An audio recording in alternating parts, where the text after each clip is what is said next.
नमस्कार, मी ईशा जगताप. हितगुजमध्ये आपलं स्वागत आहे. या विशेष कार्यक्रमातून आपण विविध आजारांविषयी, त्यांवरील उपचारांविषयी सखोल माहिती जाणून घेतो, थेट वैद्यकीय क्षेत्रातील तज्ज्ञ डॉक्टरांकडून. आजचा आपला विषय अतिशय महत्त्वाचा आहे. आज आहे 4 फेब्रुवारी, अर्थात जागतिक कर्करोग दिवस, आणि त्यानुसारच आपण जाणून घेणार आहोत कॅन्सर विरुद्ध लढा, अर्थात कर्करोगाविरुद्ध लढा. आजच्या या कार्यक्रमात आपण कर्करोगावर कोणकोणते उपचार उपलब्ध आहेत याविषयी तज्ज्ञांकडून माहिती जाणून घेणार आहोत. त्यासाठी आजच्या कार्यक्रमात सहभागी झालेले आहेत डॉक्टर अविनाश तळेले आणि डॉक्टर रौनक लक्ष्मी शिरसाठ. नमस्कार, दोन्ही डॉक्टरांचे खूप खूप स्वागत. नमस्कार. चर्चेला सुरुवात करण्यापूर्वी तज्ज्ञांची ओळख करून घेऊया. डॉक्टर अविनाश तळेले यांनी त्यांचं MBBAचं शिक्षण पूर्ण केलं ठाण्याहून. तसंच त्यांनी MD इन मेडिसिन आणि DM ऑन्कोलॉजी या पदवी संपादित केल्या. त्यांचं DM हे Gujarat cancer research institute Ahmedabad इथून झालं. तसंच त्यांना टाटा मेमोरियल हॉस्पिटल मुंबई इथे काम करण्याचा अनुभव मिळाला.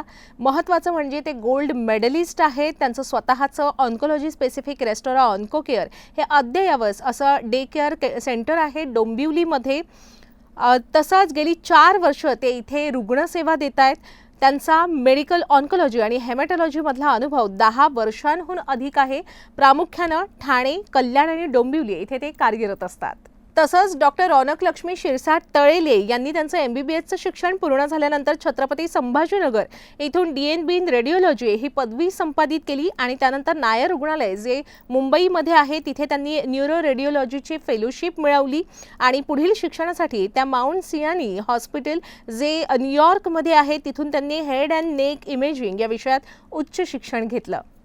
रेडिओलॉजी आणि इमेजिंग या क्षेत्रात त्यांना 8 वर्षांहून अधिक समृद्ध असा अनुभव असून मॉडेलिटीज आणि मशीन्सने अद्ययावत असं अद्याक्षर इमेजिंग हे त्यांचं सेंटर डोंबिवलीमध्ये आहे, जिथे सर्व सुविधा आहेत.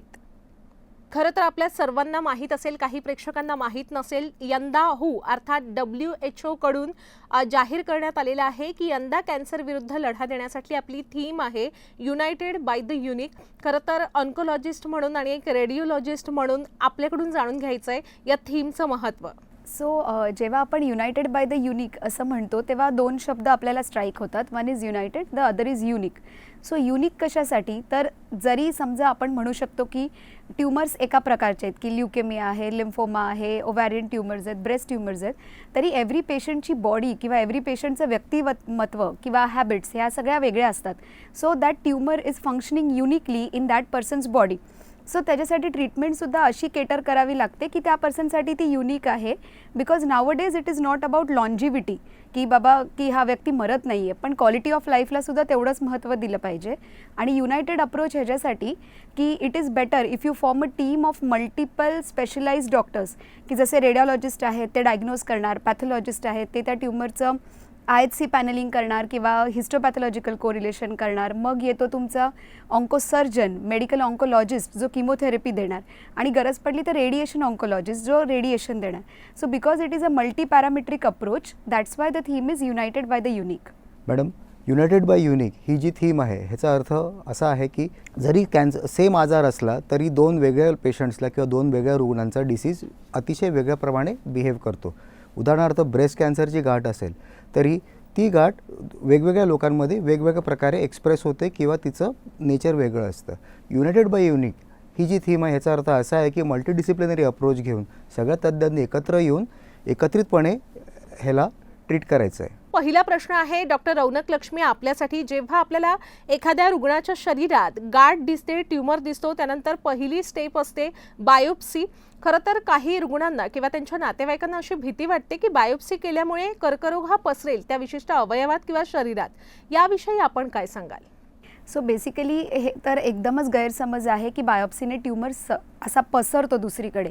इनफॅक्ट जर तुम्हाला एखादी गाठ दिसली आहे तर जोपर्यंत तुम्ही बायोप्सी करत नाही, म्हणजे साध्या सोप्या मराठीत सांगायचं गेलं तर त्याचा तुकडा काढून तो तुम्ही पॅथॉलॉजिस्टला स्लाईडमध्ये बघायला देत नाही, तोपर्यंत तो ॲक्च्युली ट्यूमर आहे का, तो कॅन्सर आहे का तो नुसता नॉर्मल बिनाईन ट्यूमर आहे एवढंसुद्धा कळत नाही.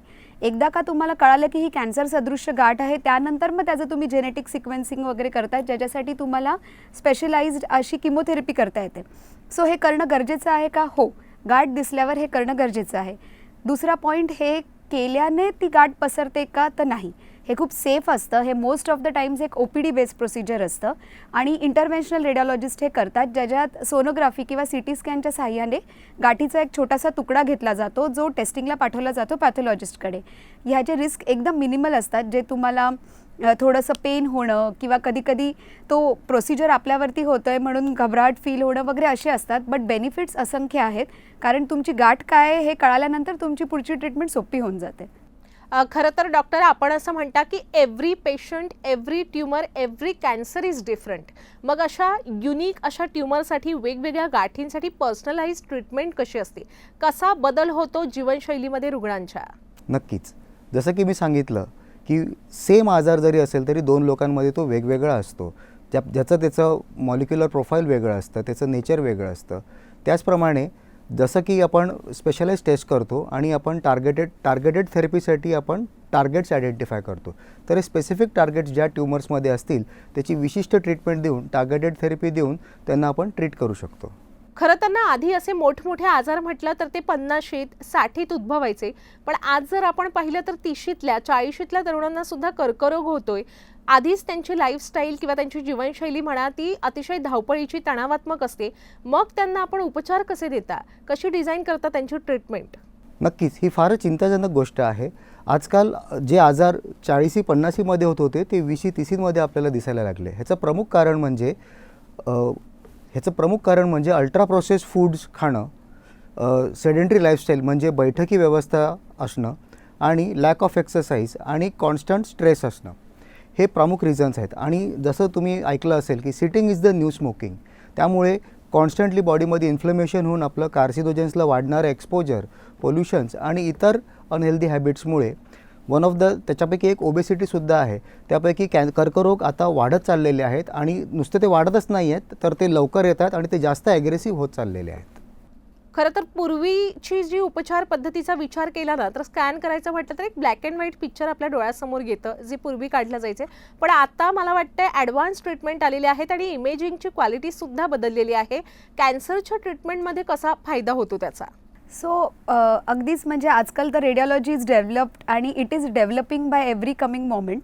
कारण आपण ज्याला क्रॉस सेक्शनल इमेजिंग असं म्हणतो, फॉर एक्झाम्पल CT स्कॅन आहे, MRI आहे, PET CT आहे, त्याच्यामध्ये तुमच्या बॉडीचं मल्टीप्लॅनर म्हणजे सगळ्या प्लेन्समध्ये 3D असं इमेजिंग होतं.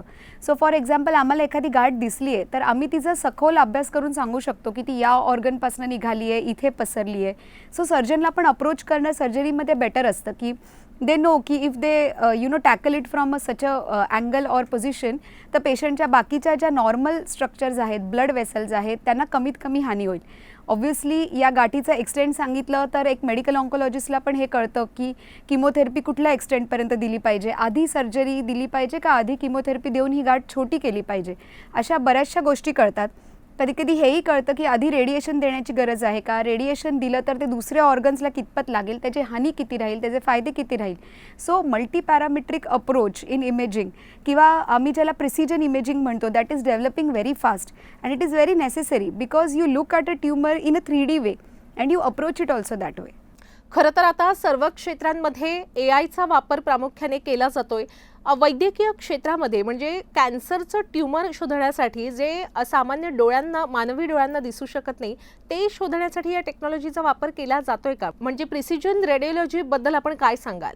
सो बेसिकली कसं आहे, असे आजकाल व्हायरल रील्स पण होतात की AI will replace a radiologist वगैरे, तर असं नसतं. एक आयडियल सिच्युएशन काय आहे की एक रेडिओलॉजिस्ट आहे आणि त्याच्याकडे एक अतिउत्तम असं AI बेस्ड सॉफ्टवेअर किंवा AI बेस्ड असिस्टंट आहे जो त्याला या सगळ्या गोष्टी इझी करून देईल. सो फॉर एक्झाम्पल जर मला दिवसाला 100 पेपर वाचायचे आहेत, त्यात मला जर AIने सांगितलं की ह्या 20ला तुझी गरज आहे, ह्या 20मध्ये असं असं आढळून येतं आहे, तर मी ते अजून सखोलरित्या पाहू शकेन. AIचा फायदा असा होतो की कुठलीही गाठ दिसली तर तिचं अँग्युलेशन व्यवस्थित कळतं, तिचं एक्सटेंट व्यवस्थित कळतं, तिची इन्व्हॉल्वमेंट व्यवस्थित कळते. आजकाल तर रेडिओ माइक्स वगैरे सुद्धा डेव्हलप होतं आहे, ज्याच्यामुळे आपल्याला तिचं मॉलिक्युलर बिहेवियरसुद्धा कळायला लागलं आहे. In addition to this lesion characterization, what is more important is staging.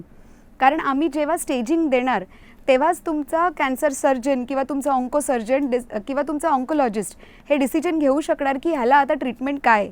आणि हे स्टेजिंग फक्त ते ट्यूमर आता कुठल्या स्तरावर पसरलेलं आहे ह्याच्यासाठीच नसते, त्याची फ्युचर रिस्क स्ट्रॅटिफाय करण्यासाठीही असते. At the same time it is also important की एक पेशंट आहे जो ट्रीटमेंट घेतोय, त्याची गाठ कमी होतीये वाढती हे कसं करणार. तर because there are multiple softwares which are AI driven, मी आता कुठल्याही पेशंटचा 2 वर्षापूर्वी झालेला 3 वर्षापूर्वी झालेला स्कॅन काढून बघू शकते की बाबा ती 5 सेंटीमीटरची होती, आता ती 2 सेंटीमीटरची झाली आहे किंवा ती वाढून 7 सेंटीमीटरची झाली आहे. तर ह्या सगळ्या गोष्टी खूप सोप्या झालेल्या आहेत. So that's why AI is a perfect assistant, but obviously human intelligence and AI combining it gives great results. Doctor Avinash, आपल्यासाठी आहे पुढचा प्रश्न. नेक्स्ट जनरेशन सिक्वेन्सिंगमुळे युनिक DNAला, रुग्णांच्या युनिक DNAला ट्रीट करायला आपल्याला कशा प्रकारे मदत मिळते? नेक्स्ट जनरेशन सिक्वेन्सिंग ही आता अतिविशेष तपासणी आहे. जसं की आपल्याला माहिती आहे की आधी बायोप्सी केल्यानंतर त्याचा कण काढल्यानंतर आधी फक्त हिस्टोपॅथ रिपोर्टवरती ट्रीटमेंट व्हायचे. आता नुसतं त्या रिपोर्टवर न होता त्या कॅन्सरच्या सेलच्या आतमधला DNA आणि RNA त्याच्याबद्दल स्टडी करून एक्झॅक्ट काय दोष आहे तो दोष आयडेंटिफाय करून त्याच्यावरती ट्रीट केलं जातं. ह्याचं एक्झाम्पल म्हणजे एक पुस्तक आपण बघितलं, पुस्तकातली समजा 10 पानं खराब असतील तर एक्झॅक्टली ते कुठे दोष आहे ते आयडेंटिफाय करून अतिविशेष औषध त्या भागावर आपण देऊ शकतो. खरं तर ना इम्युनोथेरपी वापरली जाते कर्करोगावर उपचार करण्यासाठी. माझ्या मते तरी त्याच्यामध्ये असं होतं की जी ह्युमन बॉडी असते किंवा आपलं जे मानवी शरीर आहे त्यातल्या इम्युन सिस्टमचाच वापर केला जातो कॅन्सरशी लढण्यासाठी, कॅन्सरशी फाईट करण्यासाठी. आपल्याकडून जाणून घ्यायचं याविषयी सविस्तरपणे.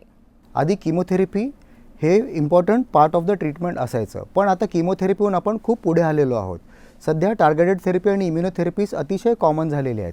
इम्युनोथेरपी म्हणजे काय, आपल्या शरीरातले जे प्रतिकात्मक सेल्स आहेत, NK सेल्स आहेत, त्यांना ते सशक्त करते आणि त्या सेल्स आणि इम्युनोथेरपीचं औषध हे दोन्ही मिळून कर्करोगांच्या पेशींना तोडण्यामध्ये यशस्वी असते.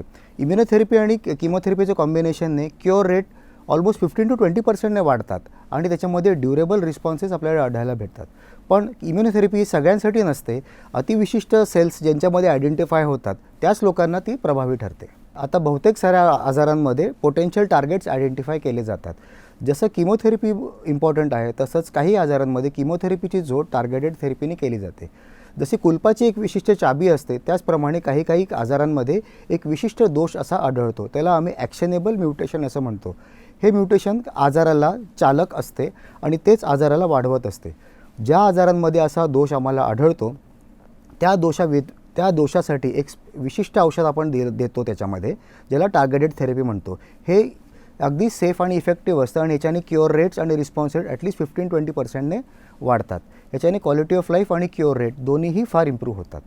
खरं तर ना डॉक्टर रौनक लक्ष्मी, स्क्रीनिंगबद्दल आज हवी तशी जनजागृती झालेली नाही आहे. त्यामुळे तुम्हाला मला विचारायचं आहे की पुरुषांमध्ये स्त्रियांमध्ये नेमकं कोणतं स्क्रीनिंग इन्व्हेस्टिगेशन करणं आवश्यक आहे, शिवाय वॅक्सिनेशन लहान मुलांना द्यायला हवं का? काय होतं, जेव्हा पण वर्ल्ड कॅन्सर डे जवळ येतो, स्क्रीनिंगबद्दल आपल्याला खूप वेळा बोललं जातं. खूप लोक सांगतात, बऱ्याचशा लोकांना स्क्रीनिंग कसं करायचं हे माहिती असतं, बट इन रियालिटी लोक ॲक्च्युली करत नाहीत. सो स्क्रीनिंगचा अर्थ थोडक्यात सांगायचा झाला तर अशी सोपी टेस्ट जी तुम्हाला जास्तीत जास्त जनमानसात करता येईल आणि ज्यांना कॅन्सर असण्याची शक्यता आहे अशा लोकांना पटकन वेगळं काढून दाखवेल in a cost effective way. आणि अशा स्क्रीनिंग प्रोसिजर सगळ्या कॅन्सरसाठी नाही आहेत, but yes obviously breast cancer which is the highestly जे आपल्या सगळ्यात जास्त रुग्ण इंडियात सापडतात त्याच्यासाठी ब्रेस्ट कॅन्सरसाठी स्क्रीनिंग प्रोसिजर आपल्याकडे आहे, प्रोस्टेट कॅन्सरसाठी आहे, लंग कॅन्सरसाठी आहेत. सो ब्रेस्ट कॅन्सर हे स्त्रियांमध्ये कॉमनली होणारा कॅन्सर आहे आणि त्यांच्यासाठी बेस्ट करणं म्हणजे एक्सरे मॅमोग्राफी. आता ही एक्सरे मॅमोग्राफी नुसती एक्सरेच्या साह्याने करायची नसते, तर त्याच्यावर गाठ दिसली तर सेम टाईमला तिला सोनोग्राफीतही बघायचं असतो. So it is always advisable की ही स्क्रीनिंग तुम्ही एका अशा ठिकाणी कराल जिथे तज्ज्ञ रेडिओलॉजिस्ट आणि ह्या दोन्ही गोष्टी अवेलेबल आहेत. 40 नंतर एव्हरी इयर प्रत्येक फिमेलने मॅमोग्राफी ही केलीच पाहिजे. आणि जर तुमच्या घरात हिस्ट्री असेल, जसं की तुमच्या आईला, मावशीला वगैरे ब्रेस्ट कॅन्सरची हिस्ट्री असेल, तर ही टेस्ट 35 नंतरच एव्हरी इयर केली पाहिजे. इन ॲडिशन टू दॅट पुरुषात आपण असं म्हणू शकतो की जर प्रोस्टेट कॅन्सर कॉमन आहे तर ते सिरम PSA लेवल्स करू शकता. ज्या अचानक वाढल्या तर त्यांनाही पुढे इन्व्हेस्टिगेट करून कळेल की प्रोस्टेट कॅन्सरची कितपत शक्यता आहे. आणि obviously the most preventable cancer is cervical cancer, ज्याच्यासाठी आता इंडियन इम्युनायझेशन प्रोग्राममध्येही HPV वॅक्सिन आलं आहे. लोकांना असं वाटतं की सर्वायकल कॅन्सर हा फिमेल्सना होतो तर मग मुलांना वॅक्सिन कशाला द्यायचं, पण ह्याची खूप जरूरत आहे की हा मुलांना आणि आपल्या मुलींना दोघांनाही दिला पाहिजे त्यांच्या वयात आल्यानंतर. So that it helps in prevention of HPV infection, जो सगळ्यात जास्त इम्पॉर्टंट पॉझिटिव्ह फॅक्टर आहे ऑफ सर्वायकल कॅन्सर. असे बाकीचेही स्क्रीनिंग करता येतात की आपण लंग कॅन्सरसाठी रेग्युलर एक्सरे काढू शकतो, आपले ब्लड टेस्ट करू शकतो, बट स्क्रीनिंग प्रोसिजर करायला मोटिवेशन मात्र स्वतःचं लागतं. ह्या प्रोसिजर्स इझिली अवेलेबल असतात. खास करून स्त्रियांनी 40 नंतर हा डिसिजन तर घेतला पाहिजे की माझ्या वाढदिवसाला ॲटलिस्ट मी स्वतःची एक मॅमोग्राफी तरी करेन. अच्छा, खरं तर सर मला असं वाटतं पाश्चिमात्य भागांमध्ये ट्यूमर बोर्ड असतं, ज्याच्यामध्ये रेडिओलॉजिस्ट असतात, पॅथॉलॉजिस्ट असतात, ऑन्कोलॉजिस्ट असतात आणि सर्जन असतात, जे एकत्र येऊन उपचार पद्धती कोणती असावी या एखाद्या रुग्णासाठी हे ठरवतात. त्याच्याच अनुषंगाने मला तुमच्याकडून जाणून घ्यायचं आहे की आपल्याकडे युनायटेड डिसिजन किंवा डिस्कशन कसं घडवून आणलं जातं ट्रीटमेंटविषयी. कर्करोगामध्ये सगळ्यात महत्त्वाचं असतं, पहिली ट्रीटमेंट ही करेक्ट असली पाहिजे. First chance is the last chance. त्याच्यामध्ये डेटा असा सांगतो की मल्टीडिस्प्लिनरी ट्यूमर बोर्ड जिथे असेल तिथे क्युअर रेट्स आपले 15 ते 20% जास्त आढळतात. रिस्टोर ऑन्कोकेअरमध्ये आम्ही प्रत्येक रुग्णाला मल्टीडिस्प्लिनरी ट्यूमर बोर्डमध्ये घेऊन त्यासाठी बेस्ट ट्रीटमेंट प्लॅन चॉकआउट करतो आणि तो तसा इम्प्लिमेंट करतो. खरं तर आपल्या रेस्टोरा ऑन्को केअर सेंटर आहे, तिथे रुग्ण स्वतः येऊन आपल्याकडून मार्गदर्शन मिळवू शकतात, उपचार घेऊ शकतात.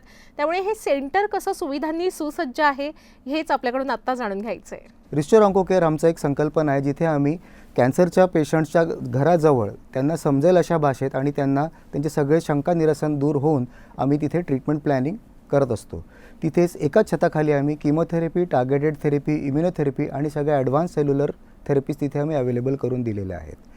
त्यासोबतच आम्ही डे केअर प्रोसिजर्स आणि डे केअर किमोथेरपी अवेलेबल करतो. त्याच्यामध्ये रुग्णांचं कमीत कमी हॉस्पिटलायझेशन होतं आणि ते त्यांच्या बॅक टू रुटीन लाईफला सहजपणे जाऊ शकतात.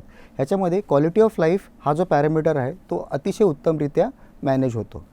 सोबतच आम्ही न्यूट्रिशनल आणि काउन्सिलिंग केअरसुद्धा अवेलेबल करून देतो, ज्याच्यामध्ये त्यांच्या आहाराबद्दल लक्ष दिलं जातं आणि त्यांच्या वैयक्तिक काही दुसरे प्रॉब्लेम्स आहेत ते पण आम्ही होलिस्टिकली पेशंट सेंट्रिकपणे आम्ही ते ॲड्रेस करत असतो. अगदीच. खरं तर आता आलेलो आहोत आपण या कार्यक्रमाच्या समारोपाकडे आणि जसं मी सुरुवातीला सांगितलं की आज आहे जागतिक कर्करोग दिवस आणि यंदाची आपली या कर्करोगाशी लढा देण्याची थीम आहे युनायटेड बाय द युनिक. याच थीमला अनुसरून जाता जाता आपण दोन्ही डॉक्टर आपल्या सर्व प्रेक्षकांना काय मोलाचा संदेश द्याल? एक तर सगळ्यात मोठी गोष्ट की कॅन्सरशी लढा हा कधीही एकट्याने द्यायचा नसतो. हा एक युनायटेड अप्रोचने सगळ्यांनी मिळून द्यायचा असतो. आणि most of the cancers are nowadays treatable or at least तुम्ही त्याला क्रॉनिक बनवू शकता. म्हणजे एखादी बीपीची, डायबिटीसची गोळी जशी तुम्ही घेता तसंसुद्धा गोळी खाऊन तुम्ही त्याचं प्रसार थांबवू शकता. अशा लेवलच्या सुद्धा ट्रीटमेंट्स अवेलेबल आहेत. इम्पॉर्टंट ही गोष्ट आहे की कुठेही हाईड करू नका. मला गाठ आली आहे तर मी आता अवघड ठिकाणी गाठ आली आहे तर मी कशी दाखवू किंवा काय सांगू असं न करता तिला अप्रोच करा. तुमचं इन्व्हेस्टिगेशन करून घ्या. स्क्रीनिंगसाठी सेल्फ मोटिवेट होऊन जा आणि जेव्हा पण अशी गाठ वगैरे दिसेल तर खचून न जाता ट्रीटमेंटला सामोरे जा. जागतिक कर्करोग दिन हा नुसताच काही अवेअरनेस क्रिएट करण्यापुरता मर्यादित राहिलेला नसून त्याचं आपल्याला आपल्या लाईफमध्ये इम्प्लिमेंटेशन केलं पाहिजे. तुम्ही लक्षात ठेवा की तुम्ही एकटे नाही आहात. योग्य मार्गदर्शन आणि ट्रीटमेंट घेतलं तर हा आजार नक्कीच आपण हरवू शकतो. खूप खूप आभार डॉक्टर, आपण या चर्चेत सहभागी झालात, वेळात वेळ काढून आपल्या सर्व प्रेक्षकांना एवढं मोलाचं मार्गदर्शन केलं त्याबद्दल मी आपले मनापासून आभार व्यक्त करते. धन्यवाद. थँक्यू. प्रेक्षक हो, आता वेळ झालेली आहे इथेच थांबण्याची. ताज्या घडामोडींसाठी नेहमीच पाहत रहा झी 24 तास.